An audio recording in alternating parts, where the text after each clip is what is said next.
Doctor Fasal Gafoor, ഈ ഒരു തരത്തിൽ ഇതിനൊക്കെ എതിരായി ചോദ്യങ്ങൾ ചെയ്യുന്നവരെ എന്താണ് ഈ സംഘപരിവാർ ചെയ്യുന്നതെന്നുള്ളത് ഞങ്ങളുടെ MD തന്നെ ഇപ്പോൾ ജോൺ ബ്രിട്ടാസിനെതിരെ നമ്മുടെ MP ആണ്, അദ്ദേഹം രാജ്യസഭ MP ആണ്. അദ്ദേഹം വഖഫ് നിയമ ഭേദഗതിയെ എതിർത്തു എന്നൊരൊറ്റ കാരണം കൊണ്ട് BJPയുടെ ഒരു പ്രവർത്തകൻ, സജീവ പ്രവർത്തകൻ വെടിവെച്ച് കൊല്ലണമെന്ന് ഫേസ്ബുക്കിലൂടെ ആഹ്വാനം ചെയ്യുകയാണ്.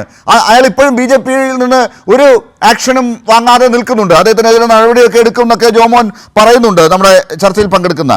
പക്ഷേ ഒരു പ്രതികാര മനോഭാവമാണ്, അതാണ് എമ്പുരാൻ സിനിമ എടുത്ത ഗോകുലം ഗോപാലിന് അനുഭവിക്കേണ്ടി വരുന്നത്. അതിൻ്റെ സംവിധായകൻ പൃഥ്വിരാജ് ഇപ്പോൾ ഇൻകം ടാക്സിൻ്റെ പേപ്പർ വാങ്ങി പോക്കറ്റിലിട്ട് നിൽക്കുന്നത്. ഇതൊക്കെ ആ ഭാഗത്ത് പ്രതികാരം നിൽക്കുന്നു. എന്താണ് സംഭവിച്ചുകൊണ്ടിരിക്കുന്നത്? നമ്മുടെ ചർച്ചയ്ക്ക് കാരണം എന്താണ്? വഖഫ് നിയമത്തിൻ്റെ പേരിൽ മുസ്ലിങ്ങൾക്കെതിരാണെന്ന് പറഞ്ഞ് ക്രിസ്ത്യാനികളെ പാട്ടിലാക്കി അവരുടെ വോട്ട് വാങ്ങാനുള്ള ശ്രമം നടത്തിക്കൊണ്ടിരിക്കുന്നതിനിടയിൽ ഓർഗനൈസറിൽ ഒരല്പം നേരത്തെയായി പോയി എന്ന് തോന്നുന്നു, അവരുടെ ഒരു ലേഖനം വന്ന് ചാടുന്നു. അതിൽ ഈ എല്ലാ കാര്യങ്ങളും ഒരുങ്ങിയെന്ന് തെളിയിക്കുന്നതാണ്. ഈ ക്രിസ്ത്യാനികളുമായി ബന്ധപ്പെട്ട സഭകളുടെയൊക്കെ പൂർണ്ണമായ കണക്ക്. ഇനി അവർക്കെന്തെങ്കിലും സംശയം ഉണ്ടെങ്കിൽ ഇവരോട് ചോദിച്ചാൽ മതി എവിടെയൊക്കെ ഭൂമിയുണ്ട് എന്നുള്ളത്. അതൊക്കെ കൃത്യമായി അതിനകത്ത് ആ ലേഖനത്തിൽ കാണിക്കുന്ന സാഹചര്യം. എന്താണ് രാജ്യത്ത് നടക്കുന്നത് ഡോക്ടർ ഫസൽ ഗഫൂർ? ആദ്യം തന്നെ ഞാൻ പറയട്ടെ, കേരളത്തിലെ KCBC, കേരള കത്തോലിക്ക സഭയുടെ അവർക്ക് ഇപ്പോഴും നേരം വിളിച്ചിട്ടില്ല. അതോ കണ്ണടിച്ച് കിടക്കുന്നത്. മറ്റു ക്രൈസ്തവ സഭകൾ അങ്ങനെയല്ല. അപ്പൊ നമുക്കറിയാം, Jacobite church, CSI church, Orthodox church, ഇവരുടെ സമീപനം എന്താ പറയുക, മൊത്തം ക്രിസ്ത്യാനികളെ നമ്മൾ അറ്റാക്ക് ചെയ്യുന്നു അല്ലെങ്കിൽ ഞാൻ എന്തെങ്കിലും പറയുന്നു എന്ന് തിരുത്താൻ മതിക്കണം. രണ്ടാമത്തുള്ള ഒരു കാര്യം, ആ ഓർഗനൈസറിലെ വേതനം എടുത്താലും ഇല്ലെങ്കിലും കാര്യമില്ല. എന്താന്ന് വെച്ചാൽ നിങ്ങളത് ഫോളോ ചെയ്തിട്ടുണ്ടോ എന്നാണ് നോക്കാം. ഒരു 2 മാസങ്ങൾക്ക് മുമ്പ് മദ്രാസ് ഹൈക്കോർട്ടിലും മധുരൈ ഹൈക്കോർട്ടിലും 2 കേസുകളും. ആ കേസുകളിൽ ഇത് പറയുന്നുണ്ട്. അതായത് മുസ്ലിമുകൾക്ക് വഖഫ് ബോർഡുള്ള മാതിരി, ഹിന്ദുക്കൾക്ക് മറ്റേ ദേവസ്ഥലങ്ങൾക്കുള്ള മാതിരി, ദേശ ബോർഡുള്ള മാതിരി, ഈ ക്രൈസ്തവർക്ക് അങ്ങനത്തെ ഒന്നുമില്ല. അതുകൊണ്ട് സെൻട്രൽ ഗവൺമെന്റ് നോട്ടീസ് സർവ് ചെയ്തിരിക്കുകയാണ്. അവർ ഇതുവരെ മറുപടി കൊടുത്തിട്ടില്ല. ഒന്ന്. ഇതൊക്കെ ആര് കുത്തിപ്പൊക്കണാണ് എന്തായാലും മറ്റൊരു മതത്തിൽപ്പെട്ടൊരു കുത്തിപ്പൊക്കണമല്ലോ. രണ്ടാമതൊരു കേസ് വന്നിരിക്കുന്നു. ആ കേസ് എന്താണ്? അത് ഇതിലും ഭീകരമാണ്. അതായത് കന്യാസ്ത്രീമാരും കൊച്ചച്ഛന്മാരും മനസ്സിലാ, അവർ ഡോക്ടറോ എഞ്ചിനീയറായിട്ടൊക്കെ വരുന്ന ശമ്പളം അവർ ഇതുവരെ അതൊരു ദാനമായിട്ട് കാണിച്ചിരുന്നു. ഇൻകം ടാക്സ് കൊടുത്തിരുന്നില്ല. അപ്പൊ അത് ശരിയാവില്ല. അവർ ഇൻകം ടാക്സ് കൊടുത്തതിന് ശേഷം മാത്രം അത് സക്കാത്തായി കണക്കാക്കിയാൽ മതി എന്നുള്ള വെച്ചുകൊണ്ട് 10 കൊല്ലം പിന്നോട്ടുള്ള ഇത് മറ്റേ ടാക്സ് അടക്കണം എന്ന് പറഞ്ഞിട്ടാണ് ഇപ്പോൾ തർക്കം നടന്നുകൊണ്ടിരിക്കുന്നത്. അപ്പൊ ആരും ഇവിടെ വിചാരിക്കുന്ന ഇവിടെ കേരളത്തിലൊരു കളി കളിച്ചിട്ട് അവിടെ കേരളത്തിനപ്പുറത്ത് വേറൊരു കളി കളിക്കാമെന്ന്. അങ്ങനെ കളിക്കുകയാണെങ്കിൽ അവരവരുടെ സമുദായത്തിൽ തന്നെ ഒറ്റപ്പെട്ടു പോകും. എനിക്കത്ര പറയാനുള്ളൂ. കാരണം ഇതൊക്കെ ഞാൻ പഠിച്ചിട്ടുള്ളതാണെന്നുള്ളതൊക്കെ ഞാൻ രാഷ്ട്രീയത്തിന് അതീതമായിട്ട് പറയണം.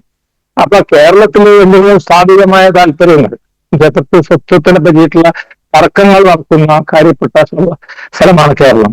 അതിന് ഒരു ഗുണം കിട്ടാൻ വേണ്ടിയിട്ട് മറ്റുള്ള ആരെങ്കിലും കാലൊതുക്കുകയും, നേരത്തെ ഞാൻ കേട്ട് മറ്റേ ദളിത് ക്രിസ്ത്യാനിയെ അവഹേളിച്ചുകൊണ്ടുള്ളത്. വേറെ കാര്യം ഞാൻ ചോദിക്കട്ടെ, ഒരാൾ കേരളത്തിൽ ഇന്ത്യയിൽ അയാൾ സിക്കായാൽ, ദളിത് സിക്കായാൽ അയാൾക്ക് സംവരണം കിട്ടും. ദളിത് ആയിട്ടുള്ള വ്യക്തി മറ്റുള്ള ബുദ്ധമതത്തിൽ വന്നാൽ അയാൾക്ക് സംവരണം കിട്ടും. പക്ഷെ ദളിതായിട്ടുള്ള ആൾ ക്രിസ്ത്യാനി ആയാൽ അയാൾക്ക് സംവരണം കിട്ടില്ല. അതാണ് ഈ വഖഫ് ബില്ലിൽ നിങ്ങൾ കണ്ടാണ് 5 കൊല്ലം നമ്മൾ മുസ്ലിമാണെന്ന്, അല്ലെങ്കിൽ 5 കൊല്ലം. അതെന്തിനാ വെച്ചാലും മതപരിവർത്തനം നടത്തി വരുന്ന ആൾക്കാർക്ക് അതിന് ആ ഒരു ബെനിഫിറ്റ് കൊടുക്കാതിരിക്കാൻ വേണ്ടിയിട്ടാണത്. അപ്പൊ അങ്ങനെയൊക്കെ ഉള്ള സ്ഥിതി നടക്കുമ്പോ മുനമ്പത്ത് ആരെങ്കിലും കയറിയിട്ട്, മനസ്സിലായില്ലേ, ആരെങ്കിലും അവിടെ പോയിട്ട് എല്ലാം വിജയിച്ചു എന്ന് പറയുമ്പോ അതിന്റെ കേസുകളും ഞാൻ പഠിച്ചിട്ടുണ്ട്. വളരെ വ്യക്തമായിട്ട് തന്നെ കിരൺ റിജു പറഞ്ഞിട്ടുണ്ട് ഇതിന് മുൻകാല പ്രാബല്യമില്ല. ഇവിടെ വലിയ തർക്കം നടക്കുന്നുണ്ട്. വക്കീൽമാര് വന്ന് മനസ്സിലായി അത് ഇതോടുകൂടി പ്രശ്നം പരിഹരിക്കപ്പെടും. പരിഹരിക്കപ്പെട്ട അതിന് ഞാൻ എതിരിട്ടുള്ളതല്ല. പക്ഷെ ആ തർക്കം ഇവിടെ നിൽക്കണം. എത്ര കൊല്ലം പുറകോട്ടേക്ക് നമ്മൾ കാര്യങ്ങളിലൂടെ പോകുന്നുള്ളത്. അപ്പൊ അതിന്റെ ഇപ്പൊ കേരളത്തിൽ ഇപ്പൊ നമ്മള് അക്രമത്തിന്റെ ഒരു കഥ പറഞ്ഞല്ലോ, അത് വടക്കേ ഇന്ത്യയിലൊക്കെ സ്ഥിരം നടക്കുന്ന ഒരു കാര്യമാണ്. വടക്കേ ഇന്ത്യയിൽ സ്ഥിരം നടക്കുന്ന കാര്യം. അതിന്റെ ഏറ്റവും വലിയ തെളിവാണുള്ള മണിപ്പൂരിൽ നടന്നിട്ടുള്ള സംഭവം. അത് കുക്കു മറ്റേ നൈറ്റിയും കൂടെ തമ്മിൽ 2 ട്രൈബൽസ് എന്ന് പറഞ്ഞിട്ട് കാര്യമില്ല. 2 ഭീകരത തമ്മിലാണ് ഏറ്റുമുട്ടുന്നത്. അങ്ങനെയല്ല ഇത്. അതിലൊരു വിഭാഗം ക്രൈസ്തവ മതം സ്വീകരിച്ചിട്ടുള്ളവരാണ്. അവിടെ ഏകദേശം 40% പേര്, റഫായിട്ട് ഞാൻ പറഞ്ഞു, 40% പേര് ക്രൈസ്തവരാണ്. അപ്പോ ഇവിടെ ഈ കളി കളിച്ചിട്ട് അടുത്ത ഇലക്ഷൻ വരുമ്പോ ക്രൈസ്തവ വോട്ടങ്ങളെ ദൈവികളയാ എന്നുണ്ടെങ്കിൽ കേരളത്തിലെ സഭകൾക്ക് ഉയർക്കുറവുണ്ടായിരിക്കും, കത്തോലിക്ക സഭക്ക് ഉയർക്കുറവുണ്ടായിരിക്കും. പക്ഷെ കേരളത്തിലെ സാധാരണക്കാരനായ ക്രിസ്ത്യാനികൾക്ക് അവർക്കിതൊക്കെ അവർ വായിക്കാൻ പഠിക്കുകയൊക്കെ ചെയ്താണ്. പിന്നെ ഒരു കാര്യം കൂടെ പറയാം. ഞാനത് വീണ്ടും കൈരളിയിൽ പറയുന്നത്, ഒരു മതസംഘടന വിചാരിച്ചാലും, ഞങ്ങളൊക്കെ ചെറുപ്പക്കാരായിട്ട് ഡീൽ ചെയ്യുന്നു, പക്ഷെ ഒരു മതസംഘടന വിചാരിച്ചാലും കേരളത്തിൽ ഒരു വോട്ടിലും മാറ്റം വരാൻ പോകില്ല. ഇവിടുത്തെ 18 വയസ്സിലാണ് കോളേജിലൊക്കെ ജോയിൻ ചെയ്യുന്നത്. അവർക്കൊക്കെ ഇതിനെ പറ്റിയിട്ടൊക്കെ നല്ല വിവരമുണ്ട്. അതുകൊണ്ട് അത് വിചാരിച്ചുകൊണ്ട് ഇവിടൊരു മതപരമായിട്ടുള്ള സംഘർഷം സൃഷ്ടിച്ചുകൊണ്ട് ഈ പ്രശ്നം നമുക്ക് പരിഹരിക്കാം എന്നുള്ള, അല്ലെങ്കിൽ നമുക്കൊരു വോട്ട് ബാങ്കായി മാറാം, നമുക്കൊരു പാർട്ടി ഉണ്ടാക്കാം. ഉണ്ടാക്കിയ പാർട്ടികളുടെ സ്ഥിതി നിങ്ങൾക്ക് അറിയാലോ, എത്ര കഷ്ടമായിട്ട് ആ പാർട്ടി ഉയർത്തുന്നത്. ഇന്നിപ്പോ പുതിയ കത്തോലിക്ക കോൺഗ്രസ് ഒരു പാർട്ടി ഉണ്ടാക്കിക്കോട്ടെ. മുമ്പ് നമ്മളെ VP ചാക്കോന്റെ ശവകുടീരത്തിൽ പോയിട്ട് ഒരു പാർട്ടി ഉണ്ടാക്കിയല്ലോ. ആ പാർട്ടിയുടെ സ്ഥിതി എന്താ? എത്ര കഷ്ടമായിട്ടാണ് ആ പാർട്ടി നടക്കുന്നത്. വളരുമ്പോൾ പിളരുകയും പിളരുമ്പോൾ വളരുകയും ചെയ്യുന്നൊക്കെ പറഞ്ഞല്ലോ. അങ്ങനെയല്ല, പിളരുമ്പോൾ പിളർന്നുകൊണ്ട് അതിൻ്റെതായ തന്നെ പിളർന്നുകൊണ്ടിരിക്കുകയാണ്. അതിന്റെ അർത്ഥം അവരെ കൊച്ചാക്കുന്നതല്ല.